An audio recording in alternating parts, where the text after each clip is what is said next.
ఇదివరకు మీరు ఇజెక్ట్ కూడా అయ్యారు ప్రమాదం జరగబోతుంటే. ఇంత ప్రమాదం జరగాల్సినటువంటి అవసరం ఉంది. నేను టీవీలో చూసిన రికార్డింగ్ ప్రకారం నాకు ఏమనిపించిందంటే, this is a group aerobatic team. వాళ్ళు లూప్ నుంచి పుల్అవుట్ చేస్తున్నప్పుడు I saw that aircraft went on its back and then crashed.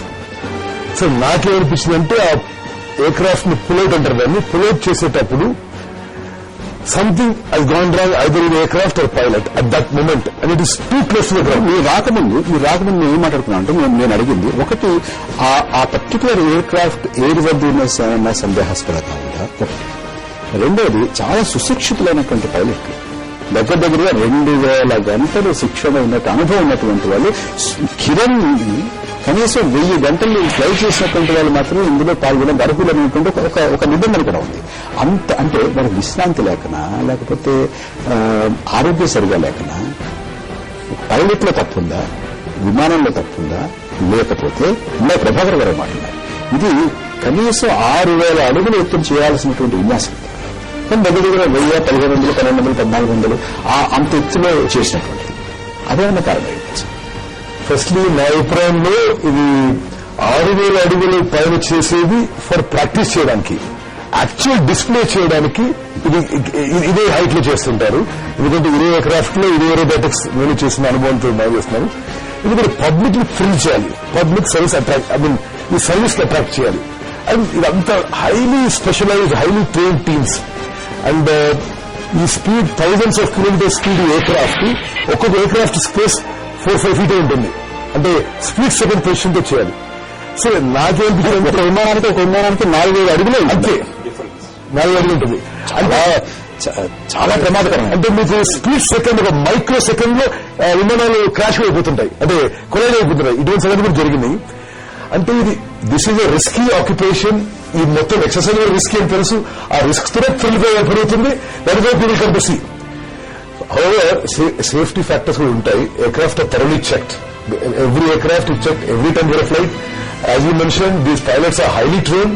2000 hours experience, that's a very good experience. But difficult to assess. Even at that level of training and that level of airworthiness, this military aviation has no scope for error, zero error. Big error in only death. There is no other way. No.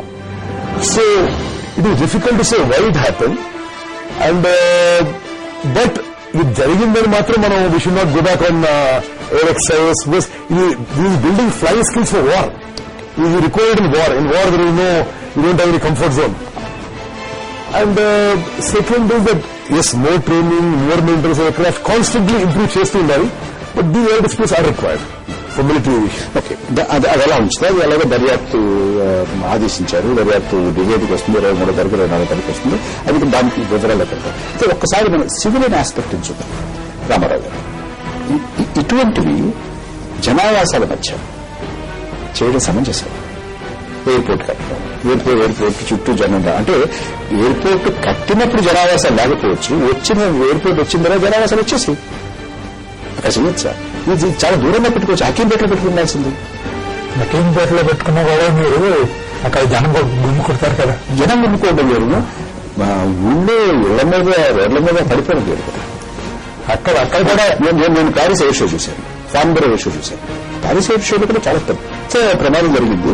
అయితే అది చాలా పెద్ద మైదానంలో జనావాసాలు లేని చోట, సిటీలో కాకుండా బయట పెట్టారు కాబట్టి జనానికి, ఇళ్లకి, వాహనాలకి, భవనాలకి హాని జరగలేదు. అంటే ఊళ్ళో బేగంపేట్ ఎయిర్పోర్ట్ ఊళ్ళో ఉంది మనకి. When you arrange something to Begumpet, more people have chance to see. మీరు హకీంపేట్ కానీ కొత్త ఎయిర్పోర్ట్ లో శంషాబాద్ లో పెడితే ఎంతమంది వెళ్ళగలరు అక్కడికి? అక్కడ యాక్చువల్లీ ప్రపంచవ్యాప్తంగా ఇలా ఊళ్ళలో పెడుతున్నారు, ఊళ్ళ మధ్యలో పెడుతున్నారు. ఊళ్ళ మధ్యలో పెడుతున్నారు, పెట్టే నాకు తెలియదు. కానీ మీరు ఈ విమానాలు సపోర్టైనప్పుడు ఇంట్లో బయటకు వస్తే మీరు చూడొచ్చు. You don't have to specially go to see the air show. ఆ అడ్వాంటేజ్ ఉంది కదా మనకి. సో యూజువల్లీ ఏరోబాటిక్స్ ఇప్పుడు మన సీ కోస్ట్ లో కానీ ఓపెన్ ప్లేస్ లో ఎక్కువ చేస్తూ ఉంటారు. If you see any air show, even మన వైజాగ్ లో చేస్తూ ఉంటాం. we'll say our CML will do. Can populated area, no? Even if you conduct a aerobatic show also, ఒక population కి certain place they'll consider, they'll not fly over people. General గా maybe ఇప్పుడు మనం ఇక్కడ సెంటర్ ఆఫ్ హైదరాబాద్ లో and VR aerodrome and controlled aerodrome ఉన్న stage లో and నెరవే సేఫ్టీ ఈజ్ కన్సర్న్ తీసుకుంటే మీకు ఎయిర్పోర్ట్ చుట్టూ there is lot of houses and in airport itself you are so many aircrafts display మీరు 200 aircrafts you are displaying and you are flying over aerobatics over it and you are flying at 1500. What is the safety? See, we are human beings. It is a common sense. And moreover, we are violated the special permission. ఇదొకటి ఇదొకటి ఇది ఊరి మధ్యలో ఉన్నటువంటి aerodrome లో ఈ రకమైనటువంటి విన్యాసాలు చేయొచ్చా చేయకూడదా, ఏరోబాటిక్స్ చేయకూడదు ఒకటి. అసలు ఎయిర్పోర్ట్ ఉన్న చోట ఆ చుట్టూ జనావాసం ఎలా ఉండాలి, ఎంత ఎత్తులో ఉండాలి, అక్కడ సెల్ టవర్ ఉండొచ్చా లేదా, 3 అంతస్తులు ఉండొచ్చా 4 అంతస్తులు ఉండొచ్చా, దానికి కొన్ని నిబంధనలు ఉన్నాయి. ఆ నిబంధనలన్నీ విచ్చలవిడిగా ఉల్లంఘించి అనేక కట్టడాలు అక్కడ ఉన్నటువంటి కారణంగా కూడా ఇటువంటి ఇది కేవలం దానివల్ల జరిగినట్ల ఇటువంటి దీని గురించి అనేక రకాలైన ప్రమాదాలు జరిగాయి. అంటే భద్రత గురించి, సెక్యూరిటీ గురించి ఒక సివిల్ అథారిటీస్ కానీ, మిలిటరీ అథారిటీస్ కానీ, ఏవియేషన్ కానీ, బీజీసీఏ కానీ ఎవరు పట్టించుకోవట్లేదు అనేటువంటి ఒక వార్తలు వస్తాయి. 50 years into the Republic Day flight pass is taking place. In the heart of Delhi, with the President, Prime Minister, the entire everybody sitting there. I took part of the flight pass many times. This risk factor is... అదంతా ఎత్తులో I say like, in fact, lower. ఇంతకన్నా We fly very low and అంటే risk factor అంటే అక్కడ కూడా ఉంటుంది. అక్కడ కనుక ఏదైనా ప్రమాదం జరిగిందంటే మొత్తం దేశాన్ని పరిపాలించేటటువంటి అధికార యంత్రాంగం అంతా కూడా మతమానండి. ఆ రిస్క్ ఫ్యాక్టర్ మనం విమానానికి అందరూ ఉంటానండి. అది కాకుండా ఫ్లవర్ పెటల్స్ ఫ్లై చేస్తుంటారు. They also fly very low helicopters. అక్కడ కూడా రిస్క్ ఉంది కదా. So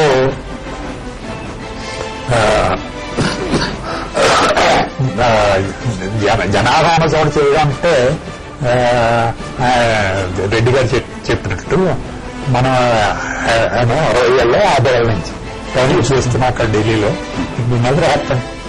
just one of it. I just tell you, what have we flying over 50 feet treetop level. Treetop level, the last aircraft I flew mid-23s at a speed of 1350 kilometers per hour. And sometimes అంటే we cross the speed of sound. అంటే శబ్దానికి ఎంత వేగం ఉంటుందో ఆ వేగం కంటే ఎక్కువ స్పీడ్ తో 50 feet అబౌవ్ గ్రౌండ్ ఫ్లై చేస్తాం యుద్ధాన్ని వెపన్స్ డెలివరీ చేయడానికి. సో ఆ ప్రెసిషన్ తో ఉన్న పైలట్స్ ఎయిర్క్రాఫ్ట్ వి. సో దురదృష్టం ఏంటంటే ఇప్పుడు ఒక పక్షి అనుకోండి, బర్డ్, ఒక బర్డ్ ప్లేన్ వెళ్ళిపోయినా ప్లేన్ బ్లాస్ట్ అయిపోతుంది. సో రిస్క్ ఉన్న ఫ్యాక్టర్ వాస్తవం. సో నా వ్యక్తిగత అభిప్రాయం అయితే ఈ లేలో ఏరోబాటిక్స్ అనేది must not be done in populate areas. Risk factor hire than normal flight. For example, republic day flight past has did not such a complicated aerobatics. They won't do this over Republic Day because I've seen many times this. We do it in other places where separate గా aerobatics display అని చేస్తుంటాం. But ఈ మధ్య కాలంలో I noticed that they are doing it more and more in populated areas. I don't know who's taking a decision for this. But definitely మీరు public ని attract చేయాలి. ఇప్పుడు నేవీ చేసింది, రేపు ఎయిర్ ఫోర్స్ చేస్తుంది. ఆ సర్వీస్ కి యంగ్స్టర్ అట్రాక్ట్ చేయాలంటే we must have people coming to watch the shows. You must have people to watch the shows and they must be near the towns. And one big problem the service is facing now is no recruitment of the right level. కొంతకాలం fighter pilots సంవత్సరానికి 50 మంది కావాలంటే 15 మంది కూడా recruit కావడం లేదు. So to increase the attraction to the youth and to the general public they have to do it in so they have balance. కొంత safety factors, కొంత risk factors, they must keep it in mind and these things. పట్టాలి.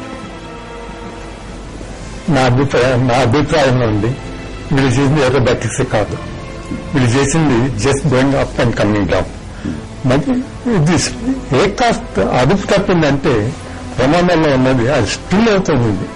For the time అది spill అవుతుంది. అంటే నా ఉద్దేశంలో it's out of control. Mechanism ఏదో fail అయింది. మెకానిజం ఫెయిల్ అయ్యి it's not human error, it's mechanical error. ఇప్పుడు నేను ఏం చర్చిస్తున్నానంటే అసలు అంత జనాభా ఉండి అన్ని ఇల్లు ఉండి అదొక పెద్ద కాళ్ళు ఉండి ఊరి మధ్యలో ఇటువంటివి చేయడం శ్రేయస్కరమా? దానికి ఆన్సర్ లేదండి. ఇంకో చెప్పాలంటే మీకు ప్రపంచంలో రెండు ఏదో ఉన్నాయి. ఒకటి బెంగంపేట్, ఇంకోటేమో ఫ్రాన్స్ లో ఉంది. ఊళ్ళో మధ్యలో ఉన్న ఏరోజన్స్ రెండే ఉన్నాయి ప్రపంచంలో, ఇంకెక్కడ లేదు. ఇది నేను ఇంతకుముందు చెప్పినట్లు ఎక్కడో దూరంగా ఏరోజన్ కడితే మనం ఇల్లు కట్టుకుంటే అక్కడికి వెళ్ళిపోతాం. అది ముఖ్యంగా మన ఏరోజన్ కూడా ఒకప్పుడు పొలిమేరలో ఉండేది, జనం గారు ఇల్లు ఉండేది. హక్కెంపేట ఉండేది, ఇవన్నీ ఇప్పుడు బెగంపేట ఉండేది.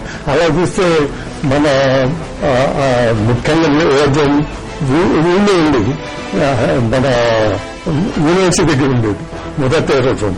ఇంకో ఏరోజన్ ఇప్పుడున్న మెంటల్ హాస్పిటల్ దగ్గర ఉండేది. ఇవన్నీ మనం చూసుకుంటే అయ్యేది కాదు. ఇప్పుడు ఇవాళకి మీకు జిఎంఆర్ ఎయిర్పోర్ట్, ఇంటర్నేషనల్ ఎయిర్పోర్ట్ ఎక్కడో కట్టాడు. ఇంకా దాని చుట్టూ ఇల్లు లేవు. 20 years కూడా దాని చుట్టూ ఇల్లు ఉన్నాయి.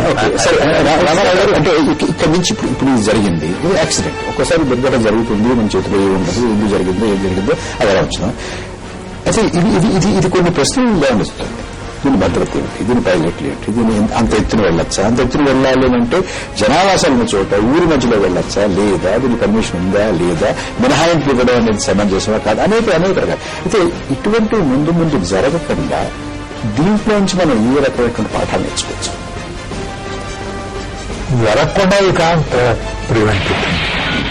అండ్ రెడ్డి గారు చెప్పినట్టు I also endorse that defence people both navy and air force వాళ్ళకి పైలట్స్ ఇన్పుట్ లేదు. Because people are more attracted towards engineering and IT. అంచేత రిక్రూట్మెంట్ లేదు. వాళ్ళని అట్రాక్ట్ చేయాలంటే ఇలాంటి షోస్ పెట్టాల్సింది. ప్రాథమికంగా యువజనుల్ని సర్వీసెస్ లోకి, ముఖ్యంగా ఎయిర్ ఫోర్స్ లోకి రప్పించడానికి పెట్టినటువంటిదా, వ్యాపారానికి సంబంధించినటువంటిదా, అసలు దీనికోసం పెట్టింది? This of course is a commercial. It's a commercial one. Commercial thing. కానీ people taking part with the Navy people, వాళ్ళు కూడా they are interested in recruiting pilots కదా. వాళ్ళని ఎక్స్పెక్ట్ చూపిస్తే యంగ్స్టర్స్ గెట్ థ్రిల్. నేను కూడా I want to join Air Force, I want to join Navy. And they come and join the force. ఇటువంటి ముందు జరగకుండా ఆయన చేయొచ్చా? రామారావు గారు అయితే ఏం చేయడం ఉండదంటున్నారు. మీ దృష్టిలో ఆయన చేయొచ్చా? ఎయిర్ షో ఇక్కడైనా ప్రపంచం చాలా ఎయిర్ షో చూశాను. ఫౌండర్ ఇంతకుముందు చెప్పాను కదండి, ఫౌండర్ ఎయిర్ షోలో జాన్ డెరీనో పైలట్ డిహెవెన్స్ వాళ్ళది DH-1 ఎయిర్క్రాఫ్ట్, అది పాన్ఫానిక్ సూపర్ఫానిక్ ఫ్లైట్ అది కేపబుల్ ఆఫ్ అని ట్రై చేస్తున్నాడు. అది ఎయిర్ షోలో ట్రై చేశాడు, ఈ ఫెయిల్డ్, క్రాష్ అయ్యాడు. ఇవన్నీ ఇది ముందు జరగకుండా చేయడానికి పెద్దగా మనం చేసేది ఏం లేదంట. ఏం లేదు. So we can do it. I think we can do it. Preferably DGC should act on it. DGC should not give a permission, should not fly in a populated area. If you really want interested in doing attracting youth people towards Air Force or that things, you conduct some other place where population. ఇది సజావుగా జరిగితే ఎంతమంది ఆకర్షించబడతారో మనం చెప్పలేం. కానీ ఈ దుర్ఘటన వల్ల చాలా మంది అదే దీనివల్ల చాలా ప్రమాదం ఉందనే కానీ వెనక్కి వెళ్ళిపోయేటటువంటి మనసులో భయం వచ్చేటటువంటి అవకాశాలు ఎక్కువ ఉన్నాయి. ప్రమాదం ఇక్కడ కూడా this is a private organisation which అంటే ministry of aviation also involved in this, is organising this show. ఆర్గనైజర్లు వన్ ఆఫ్ దెమ్. బట్ ఇది దానికోసం కాదు, యాక్చువల్ నిజం చెప్పాలంటే ఇది దానికోసం కాదు. They are displaying all the aircrafts. It's for the business, it's for the airlines to buy which aircraft are there. It is totally commercial. అక్కడ ఈ ఎయిర్ షో అసలు అవసరం లేదన్నారు. వై దే డన్ ఇట్ అన్నది we don't know. What is their intention behind it అన్నది it is only for, I feel it is only entertainment. It is nothing to నివారించగలిగినటువంటి ప్రమాదం. It is only DGC, sir. It can, DGCA should not give it.